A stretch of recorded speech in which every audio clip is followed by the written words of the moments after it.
Joël Giraud. Oui, merci Président. Quelques questions assez rapides. La première a trait à ce qu'a déclaré le président gallois dans son rapport et il a préconisé de se rapprocher du modèle américain du Small Business Act. Alors, première question, en tenant compte de la législation européenne qui interdit en principe la réservation d'une part de commande publique à des catégories spécifiques, comment pensez-vous qu'on peut améliorer au niveau européen comme au niveau national les dispositifs qui participent à la mise en place d'un Small Business Act?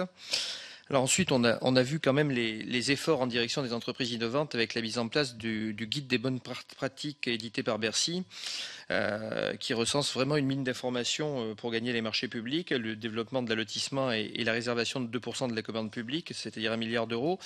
Donc, enfin, ma question va surtout sur la mise en œuvre efficace de ces recommandations, parce qu'on voit encore trop souvent, notamment dans des territoires où les PME sont archi majoritaires, par exemple des travaux, des rocades, on va dire, d'une ville qui se traduisent uniquement par des marchés qui sont effectivement alloués à des gens sont des très grands groupes, et ensuite les PME qui sont un petit peu les esclaves du négrier, pour simplifier les choses.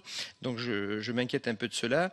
Et je m'inquiète aussi de la frilosité des acheteurs publics et notamment des directeurs des achats qui me semble bien être vraiment le facteur limitant, ainsi que dans certains cas des contrôles de légalité où la frilosité est assez exceptionnelle. Alors comment est-ce que vous travaillez avec eux et quelles propositions vous pouvez faire pour réduire cette barrière pour nos PME? Merci.